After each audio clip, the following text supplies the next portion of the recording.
Okay, hello everyone. Thanks for being here. Let me ask the question that's probably on all of your minds to this group. You guys are all followed by more than 1 million people. How do you get followers on social media? Isaiah, you want to kick us off? Wait, you want me to start? Come on, man. Okay, all right, you're out. Sarati. Okay. That's a tough question. That's why I brought my knitting. In case you ask a tough question, I can just use this. It's a loaded question, yeah. You can start. I'll start. Okay, well, all of us got followers in different ways. I got my followers on TikTok first. I think for anyone who's brand new to social media and is just getting started, TikTok is the #1 place to grow. From there, I took my following and took it to Snapchat. Once you do get a following and you start to understand the analytics and how to get more views and little strategic things to put in your videos, you can do it on all other platforms, except YouTube for me. I struggle on YouTube, but they crush it on YouTube. You know, everyone's different in how they build their following. Caspar, what's the secret for YouTube?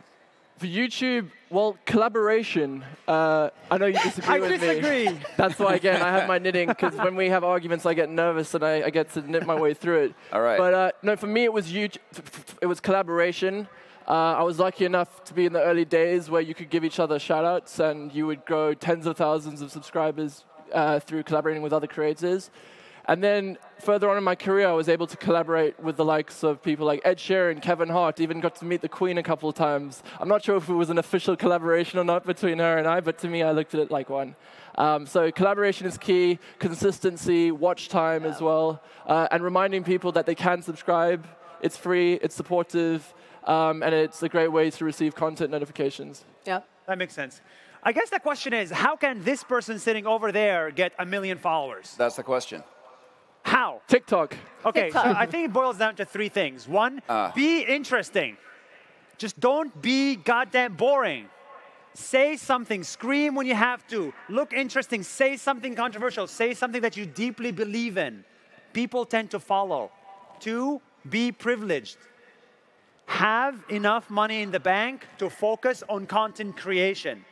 Or you know, because it requires a lot of mental effort to create content all the time. And 3, be consistent. When I got my first ever viral video, I made 270 videos that failed. Yep. So I made 1,000 videos in 1,000 days. So that consistency, every single day, you gotta make content. Only then can you get followers or people interested in what you have to say. Yep. Now, someone brought it up earlier, but I want to ask you which platform to bet on, because we're hearing all this stuff about Facebook, the fact that Instagram is no longer so popular for kids. YouTube is in direct competition with TikTok. I sometimes wonder whether people will have a future on YouTube or Instagram and whether TikTok is the only game in town. Yeah. Where should people bet, and are the other platforms actually going to continue to succeed? So I'll give my take, and let's disagree.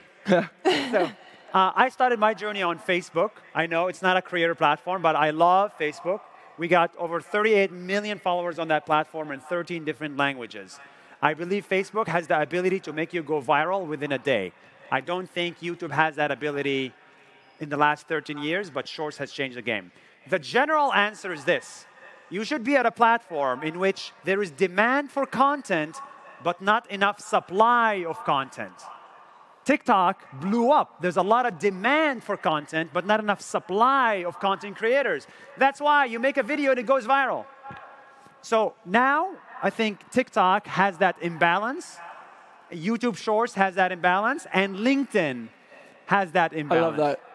Please add me on LinkedIn. That would be very helpful. But I agree. It's not just about the platforms. It's about what's within the platforms. For example, Reels on Instagram, that was a great way. There was a short supply. When these platforms launched their new competitive edge to each other, they're competing for the creators to use that product. And they know what creators like is to get views, grow their audience. So when someone brings out something new, even we were talking about Snapchat earlier, right. When they kind of started coming back again, they provided great incentives for creators through the Snapchat funding, through also giving the audience to the creators and making it more easy. Yep.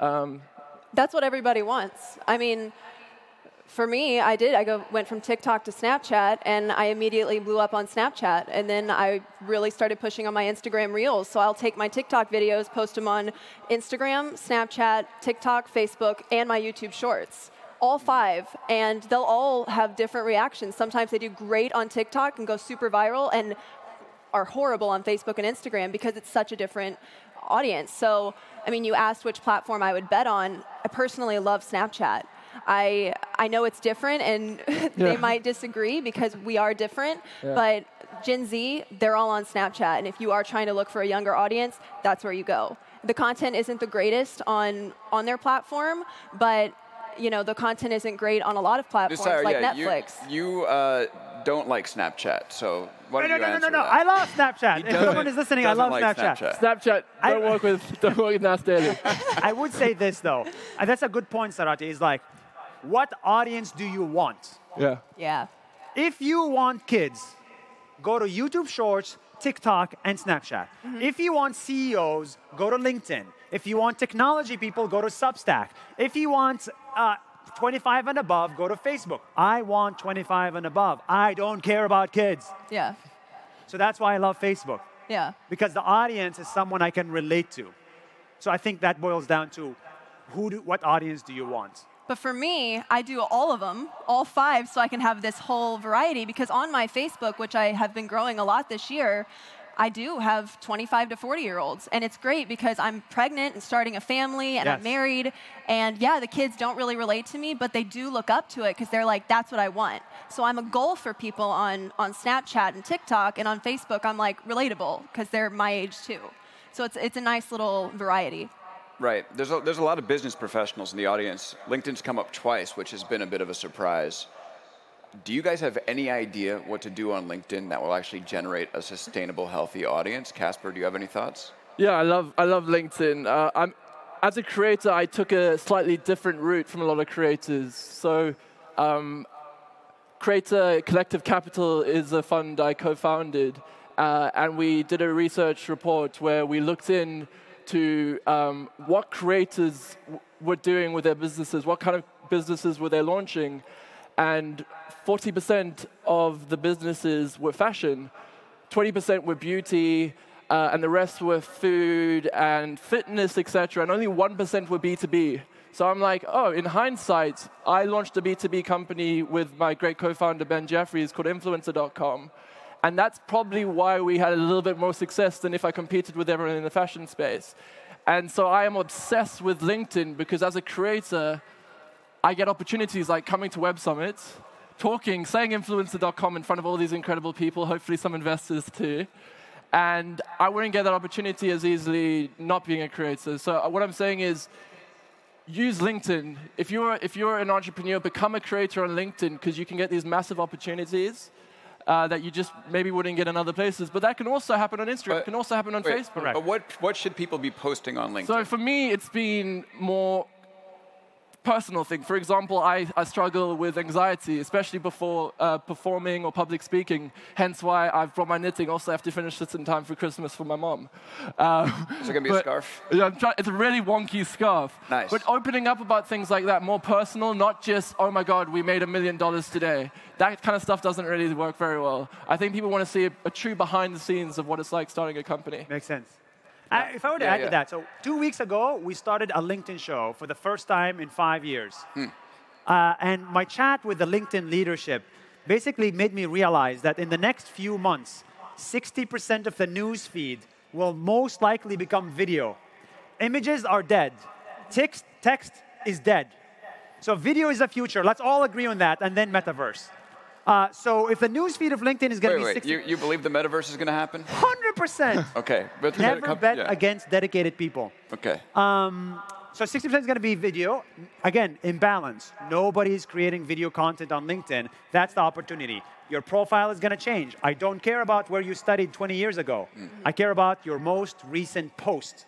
And I think the profile is going to change as well to highlight creators a little bit more on LinkedIn.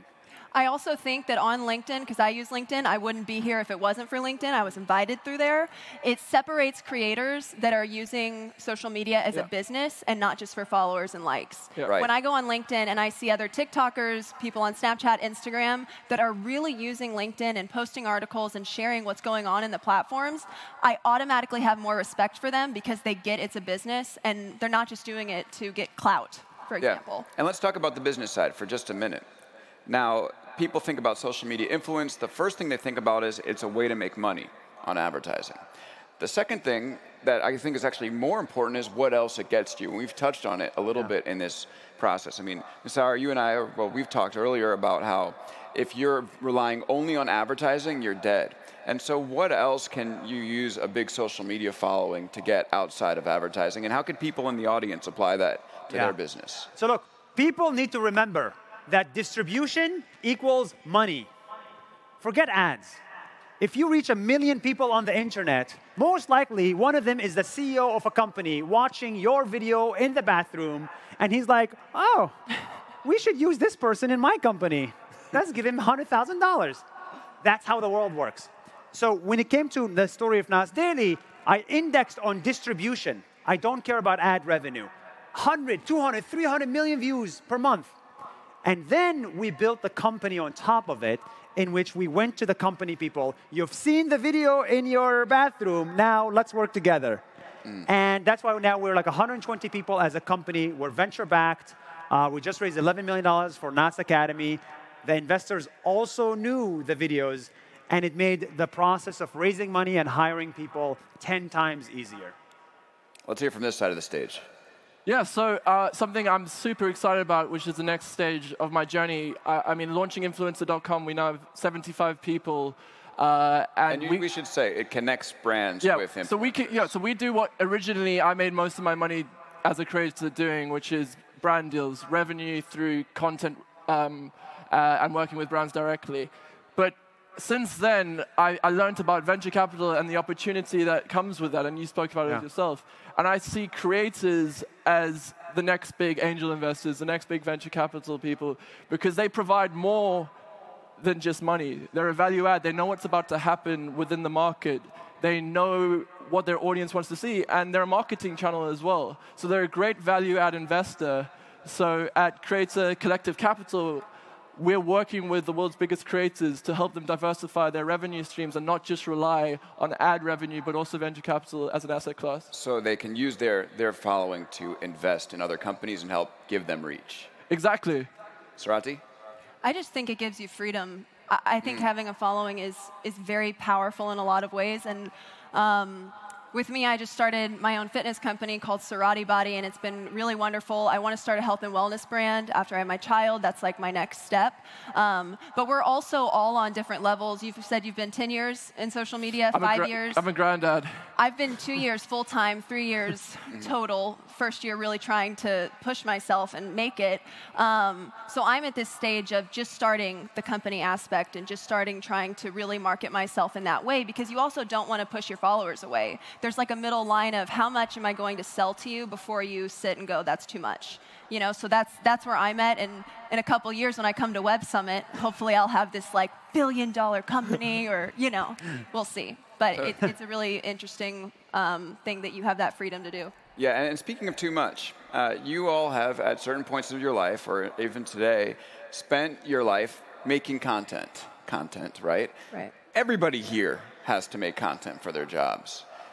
And a lot of us burn out. I know I have. How have you dealt with the burnout in your work? And is there anything people out there can learn from what you've done that will be able to help them create but do it sustainably? So for me, it's just diversifying where I get my happiness from and not relying so much on what was my YouTube channel at the time.